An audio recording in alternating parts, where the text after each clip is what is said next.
The crystal tumbler hit the marble table harder than intended. Robert Sullivan didn't bother looking up when the waiter approached another face in a sea of people who couldn't solve his problem. $12 million had just walked out because he couldn't bridge a cultural gap, and his frustration needed a target. "I'll give you $100,000 if you can serve me in Japanese," he said, the words dripping with sarcasm he didn't bother to hide. The silence that followed made him finally look up. The man standing there, worn uniform, calloused hands, wedding ring catching the dim light, smiled quietly before responding in flawless Kyoto dialect. "Kashikomarimashita. It seems you've had a difficult evening, sir." Sullivan's breath caught. Those 9 languages this man carried weren't just skills learned in classrooms. They were love letters written in grief, promises kept to someone who was no longer there to hear them. The Riverside Grill had always been Robert Sullivan's sanctuary when deals went south. Its polished marble floors and crystal chandeliers represented everything he'd built over 20 years' success, measured in square footage and quarterly returns. Tonight, the restaurant felt different. The usual comfort of leather booths and ambient jazz couldn't penetrate the armor of his frustration. Even the familiar weight of a $200 scotch couldn't wash away the bitter taste of failure. Sullivan had arrived at this moment through decades of calculated risks and ruthless decisions. He'd started with nothing, a studio apartment in Queens, a business degree from a state school, and an unshakable belief that he deserved more. By 30, he'd flipped his first company for 7 figures. By 35, he was managing a portfolio that made his former classmates whisper his name with equal parts admiration and envy. By 40, Robert Sullivan had become the kind of man who wore custom Italian suits like armor and treated every interaction as a negotiation to win. He'd walked into that conference room 3 hours ago with projections that would make any investor salivate. The numbers didn't lie. Tanaka Corporation should have signed on the spot. Sullivan had spent weeks preparing, running scenarios with his team, anticipating every possible objection. The presentation had been flawless, sleek slides, compelling data, a vision so clear it practically sold itself. But something had gone wrong. Hiroshi Tanaka had grown increasingly distant as the presentation progressed. The interpreter had translated every word correctly. Sullivan was certain of that. But something essential had been lost. The formal politeness had remained, but the warmth had drained from Tanaka's eyes. Sullivan had watched it happen in real time, like watching stock prices plummet, powerless to stop the slide. By the time they'd reached the projected revenue streams, Sullivan could feel the deal slipping away like sand through his fingers. The meeting had ended with the Japanese executive's promise to consider the proposal carefully, business language for a polite no wrapped in diplomatic paper. Tanaka had bowed with perfect courtesy, his face an impenetrable mask, and walked out with his entire team following in synchronized silence. Sullivan had stood there in the conference room, surrounded by leather chairs that cost more than most people's monthly rent, staring at his presentation on the screen. Every data point was correct. Every projection was conservative. Every assumption was backed by market research, and yet he'd failed completely. The failure burned differently than his usual setbacks. Sullivan was used to competition, to being outbid or outmaneuvered. Those losses stung his pride but made sense within the rules of engagement he understood. This was something else entirely. He'd lost not because his ideas weren't good enough, but because he couldn't connect, couldn't make them see what he saw, couldn't bridge a gap he hadn't even known existed until it swallowed his deal whole. Now he sat in his booth at the Riverside Grill, loosening his silk tie with a gesture more violent than necessary. 42 years old, and he'd never felt more inadequate. He'd survived the 2008 crash when bigger firms had crumbled around him like sandcastles at high tide. He'd outmaneuvered competitors with twice his resources and 3 times his connections. He'd built an empire on the foundation of being smarter, faster, and more ruthless than everyone else in the room. But tonight, language and culture had defeated him more completely than any market downturn ever could. And the worst part? He didn't even understand how it had happened. The failure was invisible, untraceable, like fighting fog. Sullivan took a long drink, welcoming the burn.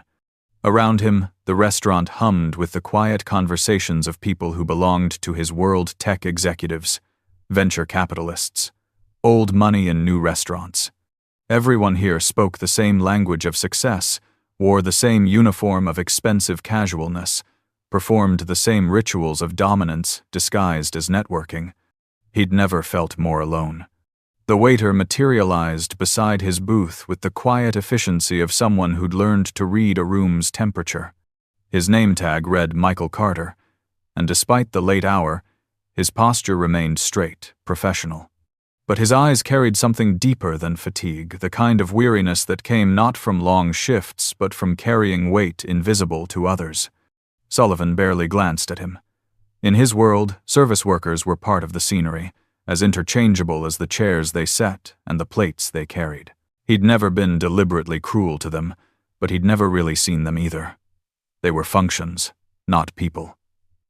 Mechanisms in the machine of his comfort. "Evening, sir. Can I start you with something to drink?"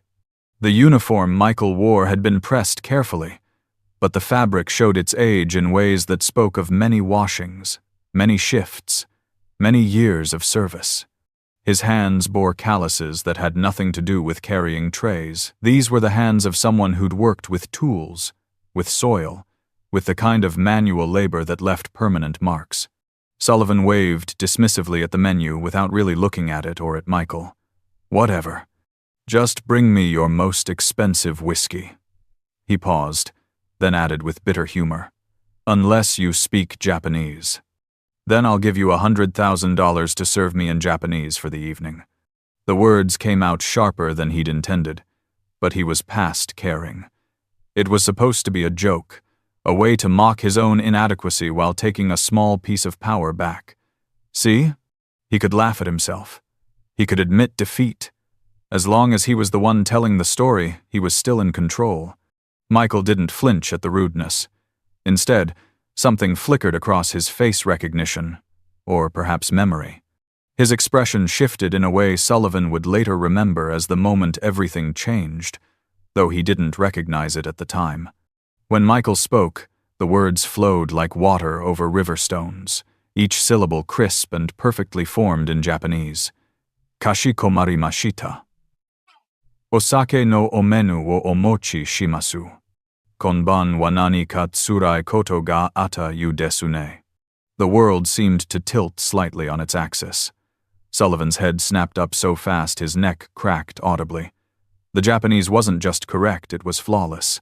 Not textbook perfection, but the natural fluency that only came from living the language, from breathing it until it became second nature. Michael had said he understood, would bring the drink menu, and had observed with genuine empathy that Sullivan seemed to be having a difficult evening. For a long moment, Sullivan could only stare. His brain struggled to reconcile what he'd just heard with the man standing before him, the worn uniform, the calloused hands, the name tag that said Michael Carter in plain English letters. This didn't make sense. People like this didn't speak perfect Japanese. Hell, Sullivan had just lost a $12 million deal specifically because he couldn't find people who spoke Japanese well enough to bridge cultural gaps. Where did you learn to speak like that?" Sullivan's voice had lost its edge, replaced by genuine surprise that bordered on disbelief. The question came out almost accusatory, as if Michael had somehow cheated by possessing skills that didn't match Sullivan's assumptions. Michael smiled, and the expression transformed his entire face. Not the professional smile of service industry training. Sullivan had seen enough of those to recognize the difference, but something real and painful and achingly human. "I lived in Kyoto for 11 months, he said simply, switching back to English. His voice carried the careful neutrality of someone used to telling a story that hurt. "My wife always wanted to see the cherry blossoms at Maruyama Park." The past tense hung in the air between them like smoke, heavy with meaning Sullivan almost didn't want to understand. "Wanted?" Sullivan heard himself ask, his business disaster momentarily forgotten. Something in Michael's expression made him suddenly aware that he'd stumbled into territory far more significant than a lost deal. She passed away 3 years ago. Michael's voice remained steady, even as his hands tightened almost imperceptibly on his order pad. Cancer. Stage 3. We knew she had maybe 3-4 years when they diagnosed her. He paused, and in that pause, Sullivan heard entire universes of grief compressed into silence. So we made a promise. She'd always dreamed of traveling, seeing the world beyond our little town in Ohio. And I'd always been good with languages, picked them up easy as a kid. Sullivan found himself leaning forward, his own problems suddenly feeling very small and distant, like looking at his life through the wrong end of a telescope. So you just went? Michael glanced around the restaurant, then seemed to make a decision. He pulled out a chair technically against policy, Sullivan would later learn, but somehow neither of them cared in that moment. Not just went. I quit my job at the travel agency, sold everything we owned except what fit in 2 backpacks. His laugh was soft, tinged with the kind of nostalgia that comes from remembering a person rather than a time. Jennifer thought I was crazy at first. We had a house, stable jobs, a life that made sense on paper. But sense doesn't matter much when the person you love has an expiration date. The story spilled out in the quiet booth, and Sullivan found himself listening with an intensity he usually reserved for financial reports and market analysis. Michael spoke of learning Japanese first because that was Jennifer's #1 destination. He'd started with apps and online courses while they were still in Ohio, studying at midnight while Jennifer slept fitfully beside him, her body waging a war against itself that medicine could only slow, never stop. The learning had been brutal at first. Japanese wasn't like the Spanish he'd picked up in high school or the French he'd dabbled in during college. The 3 writing systems alone had made him want to quit a dozen times, but every time he felt like giving up, he'd look at Jennifer sleeping, her face peaceful in ways it never was during waking hours, and he'd return to his conjugation tables and vocabulary lists.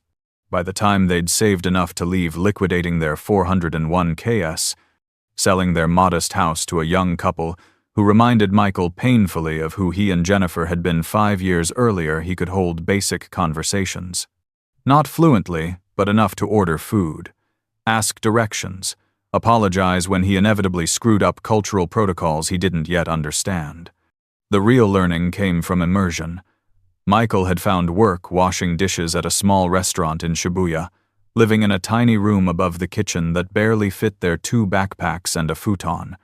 The heat in summer had been suffocating, and the winter cold had seeped through walls thin as paper. But the family who ran the restaurant had adopted them in the way of people who recognized something precious when they saw it, a man learning their language out of love for a woman who was dying. They'd corrected his grammar patiently, taught him not just words but the subtle gradations of politeness that made Japanese as much about relationship as communication. The grandmother, Keiko-san, had taken special interest in Jennifer, bringing her special teas for the nausea and sitting with her on days when Michael worked double shifts to afford Jennifer's medications. We spent 7 months in Japan, Michael continued, his eyes distant with memory. Jennifer wanted to see everything: the temples in Kyoto, the deer in Nara, the snow monkeys in Nagano. We took the bullet train to Hiroshima and stood in front of the Peace Memorial, and she cried because the world was so full of both terrible beauty and beautiful terror, and she was so angry she wouldn't have more time to experience it all. His voice caught slightly, then steadied. On her bad days, when the medication made her too sick to leave our room, I'd go out alone to the fish market at dawn, to the gardens where monks raked gravel into patterns that looked like frozen water, to the shrines where people wrote wishes on wooden plaques, and then I'd come back and describe everything to her, and she'd close her eyes and imagine them. Sometimes that felt like enough. Sometimes it felt like the cruelest thing in the world, that she could only experience life secondhand. Sullivan realized his whiskey sat untouched, forgotten. He was completely absorbed in this story, in this man he'd dismissed as scenery just 10 minutes earlier. But 7 months wasn't enough, he said, understanding somehow where this was going. No. Michael's smile was sad and beautiful and broke Sullivan's heart in ways he didn't have words for. Jennifer had other dreams, so we moved on. They'd gone to Italy next, to Florence and Venice and the Amalfi Coast. Michael had learned Italian on the overnight train from Rome to Florence, his head bent over language books while Jennifer slept against his shoulder, her breath rattling in ways that made him want to scream at the universe. In Venice, they'd gotten hopelessly lost in the maze of canals, and Jennifer had laughed, actually laughed, for the first time in weeks, declaring that if she was going to be lost, Venice was a pretty good place for it. From Italy to France, where Michael's high school French came back faster than expected, muscle memory in his mouth and tongue. Paris had been everything Jennifer dreamed, and nothing she expected. She'd stood in front of the Mona Lisa, and been disappointed by how small it was, then spent 2 hours in a corner of the Louvre crying at a painting of the Virgin Mary because something about the mother's expression had reached inside her chest and squeezed. They'd gone to Brazil next, to Rio, where Michael learned Portuguese from a host family who'd lost their own daughter to leukemia and recognized in Jennifer something of her spirit. They'd watched sunset from Christ the Redeemer, Jennifer wrapped in blankets despite the heat because the cancer was stealing her ability to regulate her own temperature. And she'd said it felt like being held by something larger than pain. Germany, where Michael's natural ear for language helped him navigate the harsh consonants and compound words. Spain, where flamenco music had made Jennifer cry and Spanish guitar had made her smile. China, where learning Mandarin had nearly broken him, the tonal complexity like trying to hear music he didn't have the ears for. But he'd persisted, driven by Jennifer's determination to see the Great Wall, to stand on something built to last centuries and feel her own mortality in contrast. Morocco had been spices and calls to prayer and getting lost in the Medina of Marrakesh. Michael had picked up enough Arabic to navigate markets, to haggle for the silver bracelet Jennifer had wanted, to thank the shopkeeper who'd given them mint tea and refused payment because he'd looked at Jennifer and understood without words being spoken. And finally, India. Michael had learned Hindi from a mix of Bollywood movies watched on trains and conversations with travelers, and the patient instruction of a doctor in Delhi who'd helped them navigate Jennifer's worsening symptoms. Hindi had been beautiful in ways that surprised him, the script like art, the sounds softer than he'd expected. We made it to the Taj Mahal 2 years and 11 months after we left Ohio, Michael said, his voice barely above a whisper. Jennifer could barely walk by then. The cancer had spread to her bones, turning her skeleton into a prison of pain, but she insisted on seeing it at sunrise. The guards at first said no, she couldn't enter without walking, but then they looked at her face, and they understood. Michael's eyes were wet now, but his voice remained steady. I carried her the last 100 yards. She couldn't have weighed more than 90 pounds. I could feel every bone in her body through her clothes. We sat there together as the sun came up and turned the marble from white to pink to gold. She told me it was perfect, that every single moment of the previous 3 years had been perfect, even the hard parts, because we'd lived them together. He looked down at his hands, at the gold wedding band he still wore, slightly loose now on a finger that had grown thinner from years of hard work. She died 2 months after we got back to the States. We'd accomplished everything on her list. We came home to Ohio because she wanted Grace, our daughter, to have stability after she was gone. She died in a hospital bed in Cleveland, but she died happy. She died having lived more in 3 years than most people do in 80. The silence that followed felt sacred. Sullivan found his throat tight, his eyes burning with tears he hadn't cried in years. His expensive suit suddenly felt like a costume, his lost deal like a child's game compared to what this man had faced and survived. Here he'd been, sulking over $12 million and a bruised ego, while this man, this waiter he'd barely glanced at, had loved someone enough to learn 9 languages, to carry her to the Taj Mahal at sunrise, to keep her memory alive by wearing a wedding ring 3 years after her death. I've got a daughter, Michael added softly, and something in his voice shifted from grief to fierce, protective love. Grace. She's 7 now, was 4 when her mom passed. She doesn't remember much about those 3 years of traveling, but she has the photo albums I made her, and the stories I tell her every night before bed. His expression grew more complicated. Some nights she asks about her mom, and I tell her about the woman who loved her so much that even dying couldn't make her want to miss a single moment of her life. And some nights Grace just wants to hear about the places we went, the foods we ate, the languages I learned. She's learning Spanish in school now, and she told me last week that when she grows up, she wants to travel like we did. Not because someone's dying, but because the world is beautiful and big and worth seeing. Michael's smile was watery but genuine. I work 3 jobs to give her opportunities. This restaurant 3 nights a week, bookkeeping for a small law firm during the day, and weekend shifts at a garden center. The languages help I do translation work sometimes, Spanish and French mostly. Japanese when someone needs it, though that's rare in Ohio. "What about the others?" Sullivan asked, his voice rough with emotion he didn't know how to process. "You said 9 languages? Japanese, Italian, French, Portuguese, German, Spanish, Mandarin, Arabic, and Hindi." Michael rattled off. "Some better than others. My Mandarin is rough, and my Arabic is mostly market transactions and pleasantries. But Jennifer wanted to see places where these languages lived, and I wanted to help her experience them fully." Every vocabulary word memorized while holding her hand through chemotherapy. Every grammar rule mastered in the spaces between hospital visits and medication schedules. He pulled something from his pocket, a small, worn photograph protected by a plastic sleeve.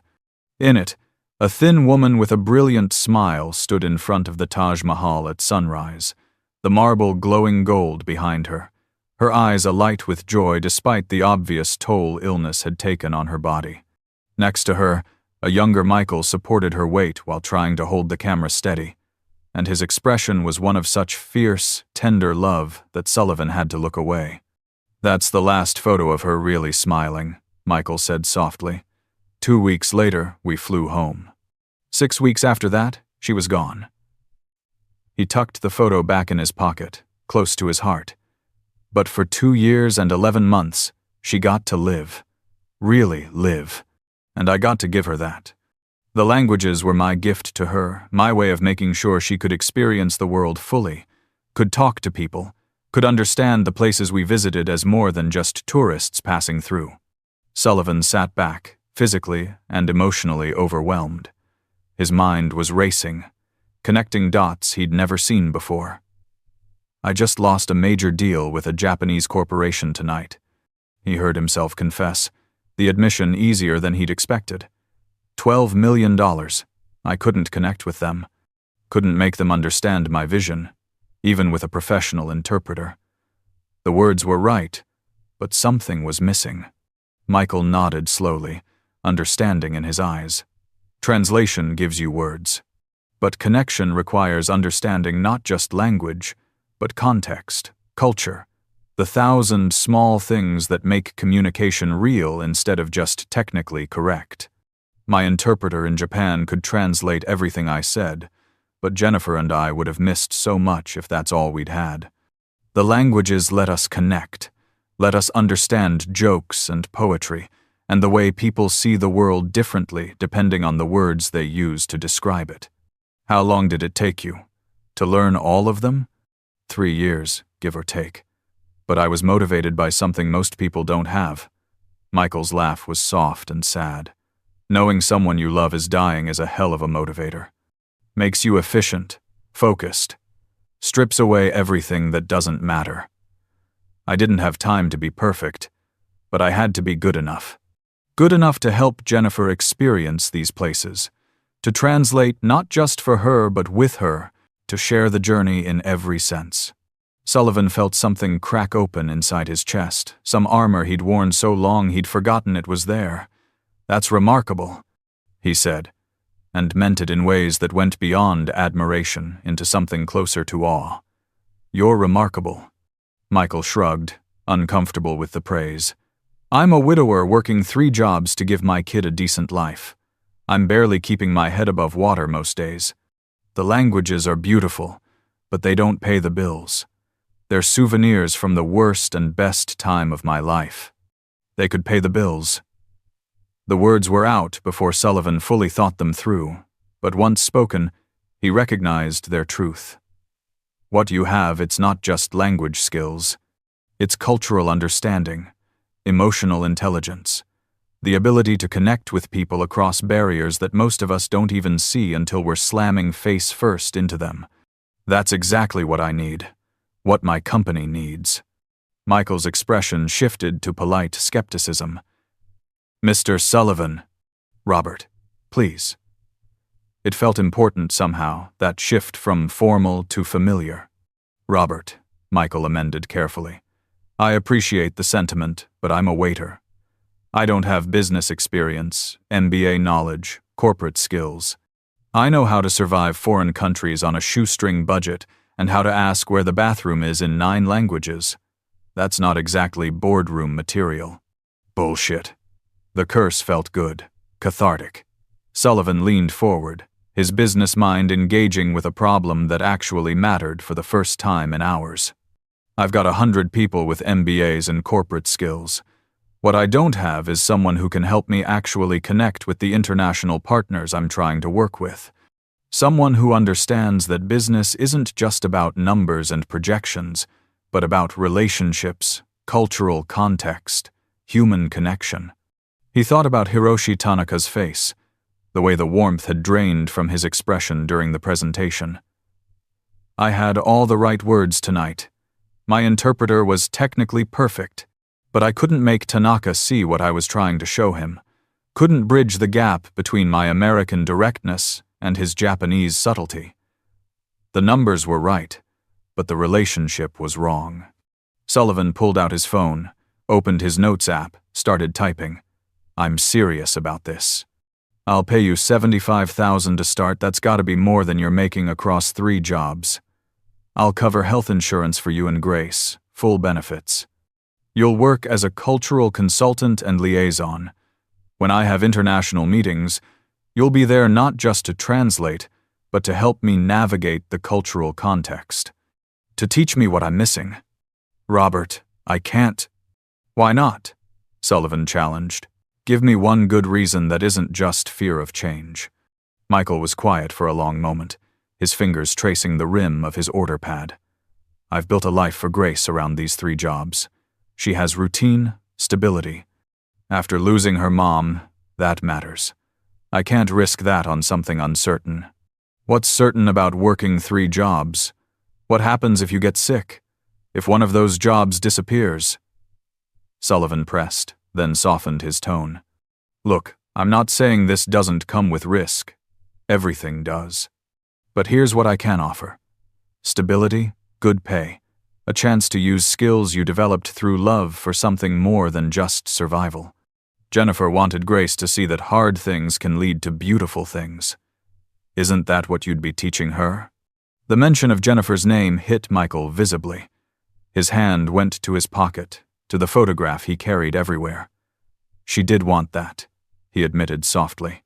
She made me promise, in those last weeks, made me promise I wouldn't just survive after she was gone, that I'd actually live, that I'd use everything we'd experienced together to build something good for Grace. Then let me help you keep that promise. Sullivan felt the rightness of this in his bones, the sense that he'd stumbled into something important in ways that transcended business deals and profit margins. I lost $12 million tonight because I couldn't connect with someone from a different culture. But I found something potentially worth more, someone who can teach me how to actually see people, how to build bridges instead of just negotiating contracts. Michael looked at him for a long moment, and Sullivan saw the war happening behind his eyes, fear and hope, grief and possibility, the terrible risk of letting himself want something again. What about Grace? He finally asked. My hours would have to work around her schedule. I'm all she has. We'll make it work. Bring her to the office if you need to. Hell, my daughter Katie could probably use a friend who isn't glued to her phone all day. Sullivan surprised himself with the ease of that accommodation. A week ago, children in the office would have been unthinkable.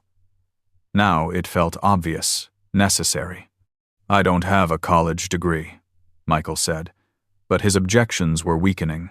Sullivan could hear it. "You have 9 languages and 3 years of living across cultures while dealing with impossible circumstances. You have perspective that can't be taught in classrooms. You have emotional intelligence and resilience, and the ability to connect with people because you've lived and loved and lost and kept going anyway." Sullivan paused, letting the words sink in. "You have exactly what my company needs to grow heart. Real, honest heart that can teach the rest of us how to be better." Michael looked down at his wedding ring, silent for a long moment. When he finally spoke, his voice was thick with emotion. "Jennifer would have liked this. She always said that the languages were supposed to take us somewhere, that they weren't just about the journey we took together but about wherever I'd go after she was gone. She'd want me to say yes. She'd want Grace to see that loss doesn't have to be the end of the story." "Then say yes," Sullivan urged gently. Michael took a shaky breath, then looked up and met Sullivan's eyes directly. "Yes, I'll do it. For Grace, and for Jennifer's memory, and for myself. Because maybe it's time to stop just surviving and start actually living again." They shook hands across the table, and Sullivan felt the calluses on Michael's palm, felt the strength in the grip of someone who'd carried his dying wife to see the Taj Mahal at sunrise, who'd worked 3 jobs to give his daughter opportunities, who'd turned grief into growth. The handshake felt like a covenant, a promise that this was about more than business, it was about becoming better versions of themselves. "When can you start?" Sullivan asked. "I need to give 2 weeks' notice to my other jobs. Do this properly. Leave them in a good position." Even now, even with this opportunity that could change his life, Michael's first thought was doing right by the people who'd employed him. Sullivan felt both humbled and inspired by that integrity. 2 weeks it is. That'll give me time to set up your office, work out the details with HR. Sullivan paused, then added, "And Michael? Thank you. For the languages, for the story, for reminding me that people matter more than profit margins." Michael smiled, genuine and warm despite the tears in his eyes. "Thank you for seeing me. Most people don't, you know. Service workers become invisible pretty quickly." The words landed like a gentle knife in Sullivan's chest because he knew they were true.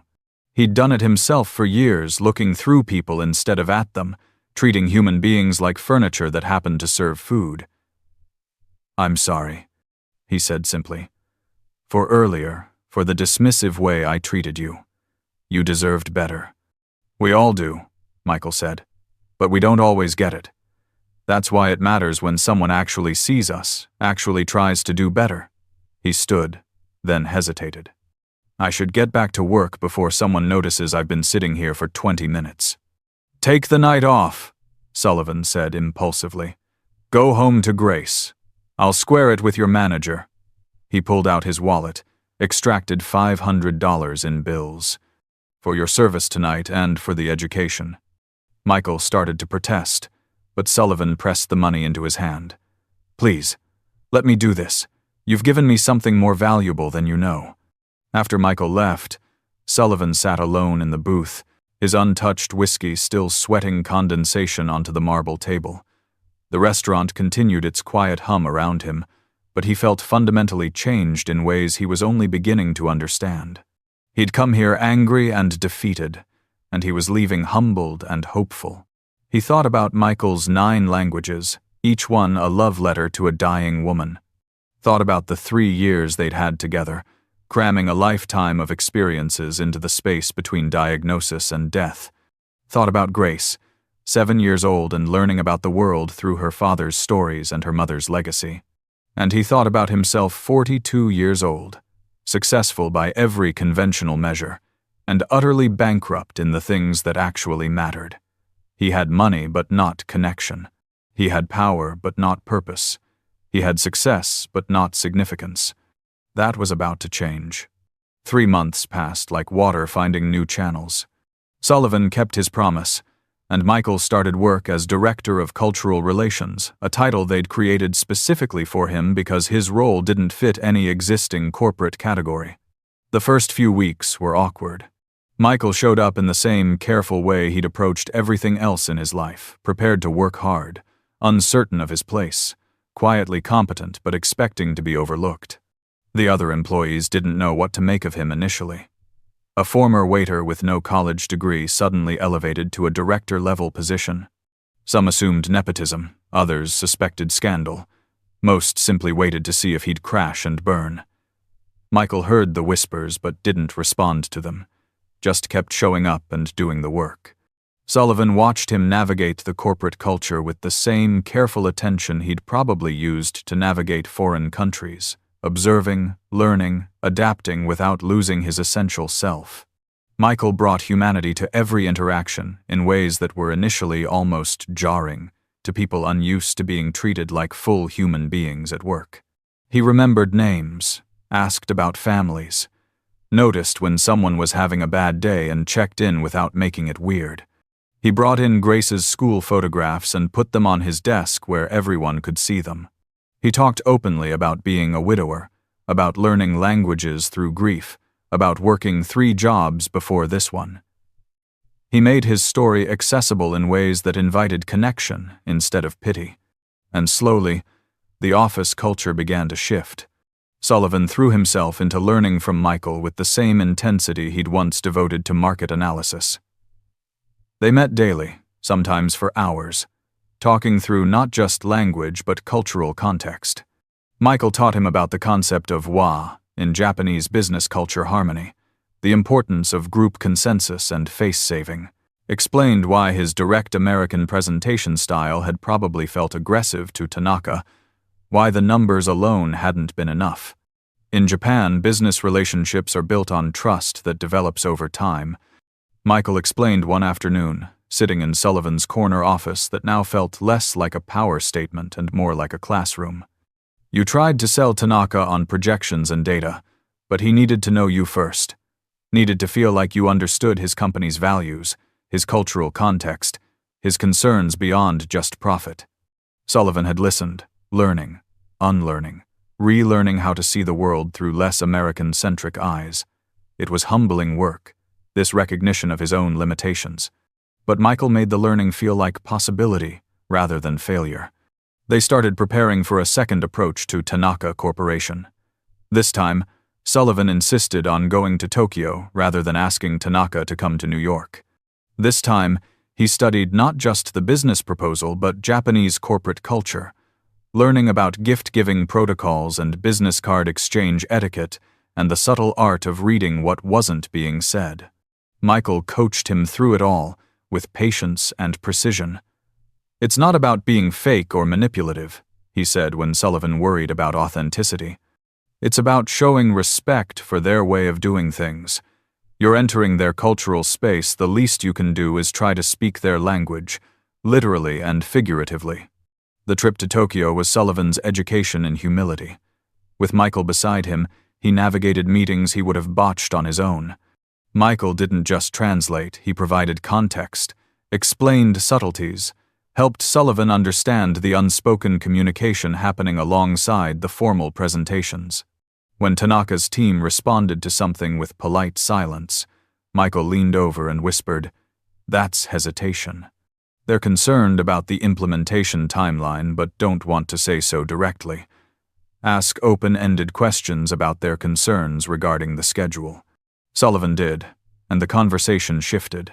Suddenly they were partners, solving a problem together rather than adversaries negotiating a deal. The difference was subtle but transformative. The deal closed 2 weeks later not for $12 million, but for $18. Tanaka had been so impressed by Sullivan's willingness to adapt, to learn, to meet them in their cultural space, that they'd expanded the scope of the partnership. "You showed respect," Tanaka told Sullivan through Michael's translation at the signing dinner. "Many American businessmen come with confidence but no humility. You came with both. That matters more than numbers."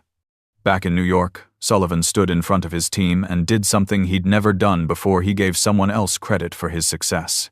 This deal happened because Michael taught me to actually listen, to see people instead of just profit margins, to value relationships over transactions.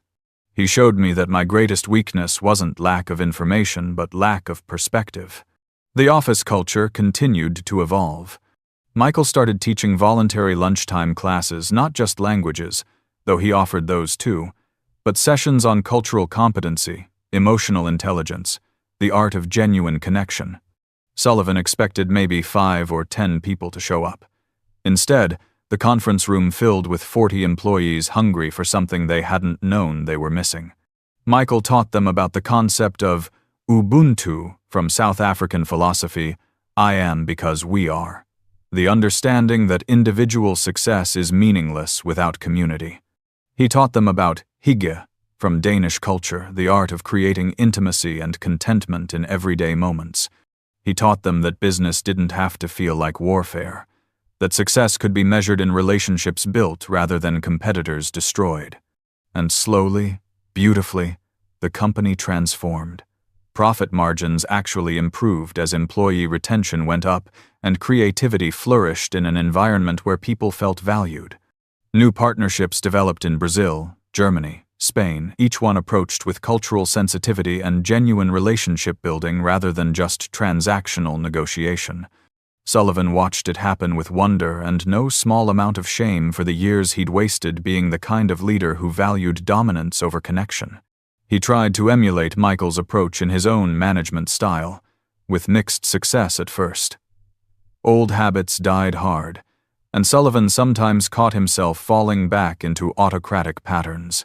But Michael was patient with him, gently redirecting when Sullivan fell back into old patterns, celebrating small victories when he managed to lead with humility rather than authority. "You're learning," Michael told him after Sullivan successfully navigated a difficult conversation with a struggling employee. "Jennifer used to tell me that growth happens in inches, not miles. Every small step matters." The personal transformation extended beyond work. Sullivan had reconnected with his daughter Katie, inspired by Michael's devotion to grace. He'd realized with shame that he'd been almost absent from her life despite living in the same house. Present physically but missing emotionally. Always thinking about work. Always prioritizing the next deal over the person in front of him. He started showing up differently. Attended Katie's art show at school and really looked at her work, a wire sculpture titled Almost, depicting 2 figures reaching for each other but not quite touching, the space between them electric with longing and loss. He'd stood there and cried, seeing in that sculpture his entire relationship with his daughter, all the ways he'd been almost there but never quite connecting. "I'm sorry," he'd told Katie later, the words inadequate but necessary. "I've been almost your dad for 15 years. I want to actually be your dad now, if you'll let me." Katie had looked at him with her mother's eyes. Sullivan's ex-wife, Sarah, had left years ago, tired of being married to a man who loved his work more than his family, and said, "Okay, but you have to mean it. I'm done with Almost." "I mean it," Sullivan promised, and for the first time in years, he actually did. Now, a year after that first night at the Riverside Grill, Sullivan stood at a podium in his company's newly renovated event space, looking out at the assembled crowd. Partners had flown in from Tokyo, Sao Paulo, and Berlin, each expansion approached with Michael's guidance. Each market treated as a culture to understand rather than territory to conquer. Michael sat in the front row, Grace beside him in a new dress she'd picked out specifically for tonight. At 7 years old, she was small for her age but fierce in ways that reminded Sullivan of her father's quiet strength. Katie sat next to them, and Sullivan felt his heart swell watching his daughter lean over to whisper something that made Grace giggle. "A year ago," Sullivan began, his voice carrying across the room with the authority of someone who'd learned to wield power with purpose, "I offered a waiter $100,000 to serve me in Japanese. It was meant as a bitter joke, a way to lash out at my own inadequacy after losing a major deal." He paused, meeting Michael's eyes. "That waiter spoke perfect Japanese, and Italian, and French, Portuguese, German, Spanish, Mandarin, Arabic, and Hindi. 9 languages learned while traveling the world with his dying wife, keeping a promise to show her everything she'd dreamed of seeing. Sullivan's voice grew thick with emotion, but he pushed through. Michael Carter taught me that success isn't about being the smartest or richest person in the room. It's about building bridges, creating connections, showing up with humility and genuine desire to understand. He taught me that people aren't means to an end, but ends in themselves. That relationships matter more than transactions. That love, real, selfless, transformative love, is the only thing that actually lasts. He raised his glass, and the room followed suit. To Michael, who speaks 9 languages but taught me the most important one, the language of actual human connection. Thank you for seeing past my arrogance to whatever potential was worth developing. Thank you for showing me what it means to lead with heart. The applause was genuine, heartfelt. Michael stood briefly to acknowledge it, his face flushed with emotion and embarrassment at being the center of attention. Grace clapped loudly, pride radiating from her small frame, and Katie joined in with equal enthusiasm. After the formal speeches ended, after the networking and congratulations and business card exchanges, Sullivan found himself on the building's rooftop terrace with Michael. It had become their habit for processing big moments up here above the city, away from the noise and expectations, just 2 men trying to figure out how to be better than they were yesterday. Jennifer would have loved this, Michael said softly, his eyes on the city lights spreading below them like grounded stars. Not just the success, but what it represents. Building bridges, connecting people. She always said that every person we met was teaching us something, if we were humble enough to learn. She was wise. Sullivan's voice was quiet with respect for a woman he'd never met but felt he knew through her husband's stories and the legacy she'd left in her daughter. I think I would have liked her. She would have liked you too. Eventually. Michael's smile was mischievous. After giving you a hard time about your attitude. She didn't tolerate arrogance well, but she loved people who were willing to grow. She'd say you were teachable, which was her highest compliment. They stood in comfortable silence for a moment, the kind of easy quiet that only developed between people who'd been through something transformative together. Sullivan thought about the journey of the past year, the learning and unlearning, the small victories and humbling failures, the slow work of becoming someone different. I have something to show you, Michael said suddenly. He pulled out his phone, tapped the screen a few times, then handed it to Sullivan. I found this last week. It's a letter Jennifer wrote to Grace before she died, but she wrote one for me too. I'd forgotten about it, honestly. Had it stored away with her other things. But Grace found it while looking for something else, and it felt like the right time to read it. Sullivan looked at the screen. It showed a photograph of handwritten pages, the script slightly shaky but still clearly legible. The letter began, My dearest Michael, if you're reading this, I'm gone. I've been trying to figure out what to say to you, how to say goodbye to someone who made every day of the last 16 years feel like a gift. But maybe goodbye is the wrong word. Maybe I'm just saying thank you. Thank you for loving me through the bad parts and the good parts and all the parts in between. Thank you for learning Japanese because I wanted to see cherry blossoms. Thank you for Italy and France and Brazil and all the other places you carried me when I couldn't walk on my own anymore. But mostly, thank you for understanding what I needed. Not more time, though God knows I wanted that, but better time. You gave me that. You gave me 3 years of actually living instead of just surviving. You made every day count, even the ones where I couldn't leave our room, even the ones where I was too sick to do more than hold your hand. I need you to promise me something, Michael. Promise me you won't stop here. Promise me you won't let grief make you small. You have 9 languages now, 9 ways of seeing the world, 9 bridges to places and people and possibilities. Use them, not just for translation work or making ends meet, but for something big, something that matters. Those languages, they're not just skills you learned. They're proof of what's possible when love asks us to grow, when commitment pushes us beyond what we think we can do. You learned them for me, but they belong to you now. They belong to your future, whatever that looks like. And Grace.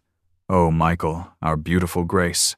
Make sure she knows that love isn't about how long you have someone, but about how fully you show up for the time you get. We got 16 years together, and I'd have loved 60, but I wouldn't trade our 3 years of traveling for 30 years of playing it safe. Teach her to be brave. Teach her that hard things are worth doing. Teach her that the world is big and beautiful and scary and worth seeing. Teach her the languages if she wants to learn them, but more importantly, teach her the curiosity and courage that made you willing to learn them in the first place. And Michael, let yourself be happy again. I mean it. I know you'll grieve as hard and as long as you need to, but don't let grief become your whole life. Don't let missing me make you forget how to live. When the right opportunities come, take them. When the right people show up, let them in. When Grace needs you to model resilience instead of just survival, I need you to be strong enough to do that.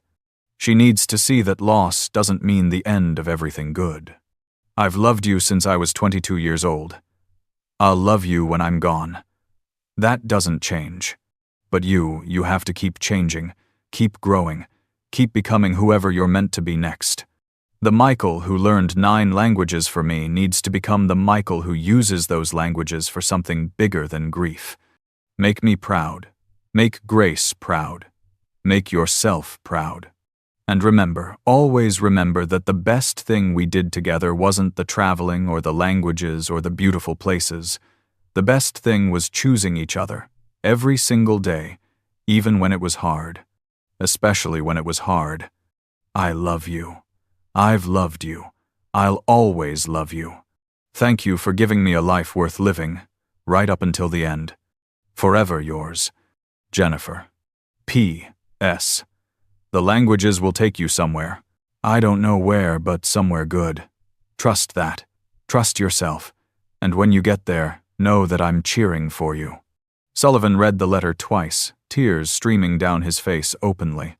He handed the phone back to Michael with shaking hands. That's... Michael. That's beautiful. That's the most beautiful thing I've ever read. She knew, Michael said, his own voice thick with emotion. Somehow she knew that I'd need permission to keep living, to take chances, to let grief transform into something else. She knew I'd try to make myself small out of some misguided loyalty to her memory. He looked at Sullivan. This job, this opportunity you gave me, Jennifer, predicted it. Not specifically, but she knew the languages would lead somewhere. She wanted them to. She wanted her death to be a beginning of something, not just an ending. She got her wish, Sullivan said. You've transformed not just my company, but me, as a person. You've taught me how to connect with people, how to value relationships over profit margins, how to show up fully instead of just going through the motions. That's Jennifer's legacy, too. She made you capable of teaching me those things. Michael nodded slowly. I think you're right. I think everything we went through, the traveling, the languages, learning to live with dying, it all made me able to see what matters. And made me able to help other people see it too. He smiled, and Sullivan saw both sadness and joy in the expression. Jennifer would have liked you, Robert. She'd have given you hell about being arrogant, but she'd have seen your potential too. She was always good at seeing people's possibilities instead of just their present circumstances. Like her husband, Sullivan pointed out. I learned it from her, Michael admitted. She saw the best in everyone, made people want to live up to her vision of them. I try to do the same thing now, not because I'm naturally that generous, but because she taught me how. They stood together in comfortable silence as city lights flickered on below them. 2 men who'd been strangers a year ago, brought together by arrogance and grace, by loss and learning, by the universal language of human connection. Sullivan thought about Katie's wire sculpture, those 2 figures reaching for each other, the space between them electric with longing. He thought about how he'd finally closed that distance with his daughter, how he showed up now instead of just promising to show up later. Michael had taught him that later wasn't guaranteed, that the only moment you actually had was now. He thought about Michael's 9 languages, each one learned as love letters to a dying woman, each one now being used to build bridges between cultures and people and possibilities. He thought about Jennifer's letter, her wisdom and generosity even in the face of death, her insistence that her husband keep living fully instead of just surviving. And he thought about himself, the man he'd been a year ago, bitter and isolated, and measuring success in dollars rather than relationships. That man felt like a stranger now, still flawed, still learning, still stumbling sometimes, but fundamentally different in ways that mattered. Michael's phone buzzed. He glanced at it and laughed softly. Grace wants to know if she can have 2 slices of cake since it's a special occasion. Tell her yes, Sullivan said immediately. And tell Katie to make sure they get the good stuff from the dessert table. They're going to be wired on sugar, Michael warned. Good. Let them be kids. Sullivan smiled. Bring them both over tomorrow if you want. Katie's been asking when Grace can come to our place. We could order pizza, watch movies, let them build blanket forts in the living room. You'd be okay with that? Michael looked surprised. Your apartment is expensive and sterile and hasn't had a child's laughter in it for years, Sullivan finished. Grace and Katie will do it good. Make it feel like a home instead of just a showcase. Michael's smile was warm. Jennifer used to say that homes were made by the people in them, not the furniture. That the best houses were the ones that showed signs of being lived in messes and toys and proof that real life was happening inside. She was right about that too. Sullivan paused, then added quietly, I'm grateful I got to meet you, Michael. I'm grateful for everything you've taught me. I'm grateful that I was arrogant enough to make that stupid challenge, because it led here. Me too, Michael said simply. And Jennifer would be grateful too. This is exactly what she wanted, for the hard things to lead to beautiful things, for loss to transform into something that helped people. They headed back inside together, back to the party and the people and the beautiful, complicated mess of building something that mattered. Sullivan rejoined the celebration, feeling full in ways that had nothing to do with food or success, full of connection, of purpose, of becoming someone his daughter could be proud of. He watched Katie and Grace together, 7 and 15 years old, but finding common ground in giggles and whispered secrets. Watched Michael talk to partners from Tokyo with easy fluency, building relationships instead of just negotiating deals. Watched his employees, his people, interact with genuine warmth instead of forced politeness. This was what he'd been missing. This was what all his money and power and success had failed to buy. This feeling of being part of something larger than himself, of contributing to something that mattered beyond profit margins and quarterly reports. Later that night, after the party ended and guests dispersed and cleanup crews restored the space to its usual pristine state, Sullivan sat in his corner office alone. The city spread below him, millions of lives intersecting in ways visible and invisible, everyone carrying their own stories of loss and love and survival. He pulled out his phone and did something he hadn't done in years. He texted his ex-wife, Sarah. Just 3 words. You were right. She responded almost immediately. About what? Everything, he typed. I'm sorry it took me so long to figure it out. There was a long pause. Then, Katie says you've changed. That you're actually showing up now. I'm glad. Me too, Sullivan wrote. I met someone who taught me what actually matters. Better late than never? Much better late than never, Sarah agreed. I'm proud of you, Robert. Really proud. Sullivan felt tears prick his eyes for what felt like the 100th time that day. Thank you. That means more than you know. He set down his phone and pulled out a notebook. Started writing. Not a business plan or strategic projection, but a letter to Katie, to his future self, to anyone who might need to hear it. Success isn't what I thought it was. It's not corner offices or luxury cars or quarterly reports that exceed projections. Success is showing up for people. It's building relationships that matter. It's being humble enough to learn from a waiter who speaks 9 languages because love demanded it. Success is my daughter smiling at me like she believes I'll actually be there this time. It's watching a 7-year-old girl laugh without knowing that her mother died, believing her father would build something beautiful from grief. It's learning to see people as fully human instead of as means to an end. I've been chasing the wrong things for 20 years. I've been measuring success by metrics that don't actually measure anything that matters. I've been building an empire while my relationships crumbled. That ends now. From this point forward, I measure success by connections made, relationships nurtured, people helped, growth achieved, humility practiced, vulnerability honored, love expressed. Michael Carter taught me that. Jennifer Carter, who I never met but who I honor, taught him.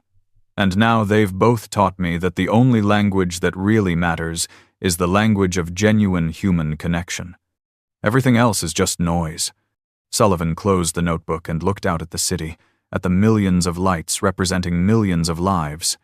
Somewhere out there, Michael was tucking Grace into bed, probably telling her stories about her mother and the places they'd seen.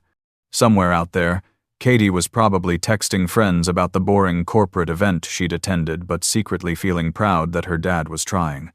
And here, in this office that had once felt like a throne room but now felt like just a room, Robert Sullivan sat with gratitude so profound it hurt. Gratitude for arrogance that had led to humility, for a lost deal that had led to finding what mattered, for a bitter challenge that had revealed a man worth knowing, worth learning from, worth becoming friends with.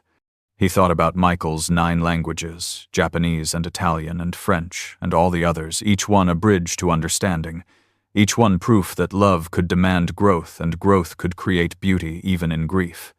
Those 9 languages had been love letters to a dying woman, but they'd also become bridges to a better future, not just for Michael but for everyone he touched, for Sullivan, who'd learned to value connection over dominance, for Grace, who'd learned that loss doesn't mean the end of good things, for all the employees who'd discovered that work could feel like community instead of competition. Jennifer had been right in her letter. The languages had taken Michael somewhere. And through Michael, they'd taken Sullivan somewhere too, to a place where success meant something real, where relationships mattered more than transactions, where vulnerability was strength and humility was courage. Sullivan stood and gathered his things, ready to go home. Tomorrow he'd bring Katie and Grace together for pizza and movies. Next week, he had meetings in Sao Paulo that Michael would help him navigate. Next month, they were launching a new initiative about corporate culture and human connection. But tonight, he was just a man who'd learned an important lesson that the greatest wealth was measured not in dollars but in relationships, not in power but in purpose, not in what you accumulated but in who you became along the way. He turned off the lights in his office and headed for the elevator, thinking about 9 languages learned in grief, a waiter who'd seen more of the world than most millionaires, a woman who'd lived more in 3 years than most people did in 80. And he thought about himself finally becoming someone worth being. Not because he was rich or powerful or successful by conventional measures, but because he'd been humble enough to learn from someone the old him would have dismissed without a second glance. That was the real success. That was what mattered. The elevator doors closed, and Sullivan descended from his tower into the city below, into the world of actual human beings living actual human lives. He was ready to meet them there, to build bridges instead of walls, to connect instead of dominate. Michael had taught him that. Jennifer had taught Michael that, and now Sullivan would spend the rest of his life teaching it to anyone humble enough to listen, because that was the language that mattered, the universal grammar of hearts choosing to connect, to understand, to build something beautiful together out of the raw materials of shared humanity. Everything else was just translation,